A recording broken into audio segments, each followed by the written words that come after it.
င်္ဂလာပါရှင်ဘုဖြူပါဒီနေ့ဇန်နဝါရီလ23ရက်နေ့အင်္ဂါနေ့အတွက်ကမ္ဘာရွှေဈေးပဲဈေးနေ့ကိုစောင့်ကြည့်ပြီးတော့မှအဝယ်ရောင်းလုပ်ရမလဲဆိုတာကိုဒီပညာပိုင်းရခမန်းသုံးသပ်ပေးသွားမှာဖြစ်ပါတယ်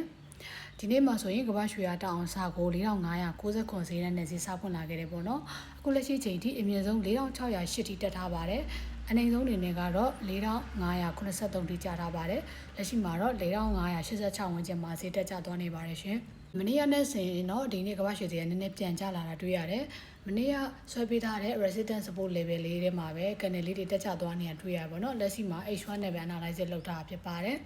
ဆိုတော့မနေ့ကဗီဒီယိုလေးကိုကြည့်ပြီးတော့မှလိုက်ပြီးအဝယ်ရောင်းလုပ်ခဲ့တဲ့သူတွေဆိုရင်တော့ဝယ်တဲ့ချိန်ရောရောင်းတဲ့ချိန်ရောအမြတ်ရနိုင်မယ်ပေါ့နော်ဆိုတော့ဒီလိုမျိုးဒီနာဝင်းချိန်ကိုဈေးကျလာတဲ့အခါမှာဒီ4560ခုထိဒီအောက်ကိုမဖောက်နိုင်ဝယ်လို့ပြောခဲ့ပေါ့နော်ဒါဆိုဒီနောက်မှဝယ်ပြီးတော့မှဒီအထက်မှာ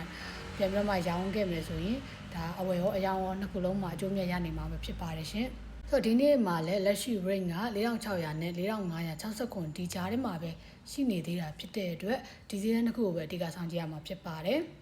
ဆိုတော့အပေါ်မှာဆိုရင်တော့ resistance level အနေနဲ့နောက်ထပ်သတ်မှတ်ထားစရာတခုပေါ်လာမှာနော်4621ဒီဝင်းကျင်လေးမှာစစ်တပ် support နီးလန်းကိုသုံးပြီးရောင်းဝယ်လုပ်တဲ့အခါမှာနှစ်မျိုးစဉ်းစားလို့ရပါတော့။ break out ဖြစ်မှအဝယ်ရောင်းလုပ်တာရယ် break out မဖြစ်ဘဲနဲ့ဒီနာဒီ support level ရောက်တာနဲ့ဝယ်မယ်အဲ့လိုပုံစံမျိုးနှစ်မျိုးရှိရယ်ဒါပေမဲ့ပို့ပြကဘာလို့ပို့ပြီးဦးစားပေးစဉ်းစားစေချင်လဲဆိုတော့ break out ဖြစ်မှအဝယ်ရောင်းလုပ်တာပို့ပြီးစဉ်းစားစေချင်တယ်ပေါ့နော်။ဝယ်မယ်ဆိုလဲဒီဈေးတန်းပေါ့နော်၄ရောက်6ဈေးတန်းကို H1 ကန်တဲ့ body attack ကန်တဲ့နဲ့ဖောက်မှဝယ်မယ်ပေါ့နော်။ရောင်းမယ်ဆိုရင်လည်းအောက်က4ရောက်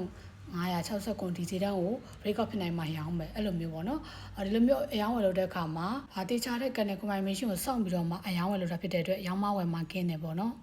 ဆိုတော့အယောင်းဝယ်လုပ်တဲ့အခါမှာကိုဘယ်လောက် loss size ကိုသုံးပြီးရောင်းဝယ်လုပ်မှလဲဘယ်ကန်တဲ့ confirmation ကိုစောင့်ပြီးတော့မှအယောင်းဝယ်လုပ်မှလဲဘယ်လောက်အရှုံးခံမှလဲဆိုတာတွေကိုတေချာတွက်ချက်ပြီးမှအယောင်းဝယ် order တွေကိုဝင်စေချင်ပါတယ်ရှင်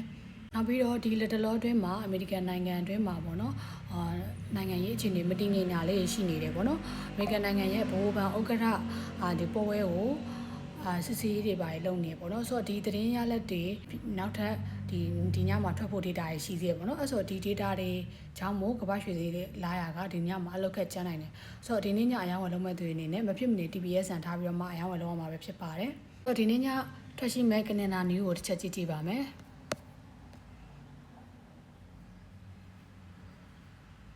နေ့ညထွက်ရှိမဲ့သတင်း data ရပေါ့နော်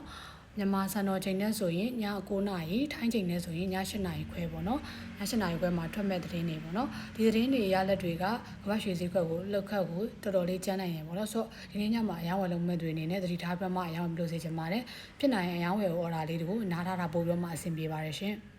အယောင်းဝယ်လုပ်တဲ့သူတွေလည်းရောင်းမဝယ်မှကင်းပြီးတော့မှအကျွတ်မြတ်တွေရကြပါစေလို့ဆုတောင်းပေးပါတယ်ဒီကမ္ဘာရွှေဈေးနဲ့ပတ်သက်ပြီးတော့မှအခြေခံနေစပြီးလေ့လာခြင်းတဲ့သူတွေဇွန်ကနေထားရိုက်တင်ကြပေးတဲ့ဖွံ့ဖြိုးရေးတင်နန်းကိုတက်ရောက်ပြီးတော့မှအခြေခံနေစပြီးတော့မှစာတိလက်တွေလေ့လာနိုင်ပါတယ်ရှင်တင်နန်းနဲ့ပတ်သက်ပြီးတော့မှအသေးသေးစုံစမ်းမြင်မြန်ခြင်းသူတွေအနေနဲ့ဒီ Messenger ဒါမှမဟုတ် Telegram ကောင်းကနေဆက်သွယ်ပြီးတော့မှစုံစမ်းမြင်မြန်နိုင်ပါတယ်ရှင်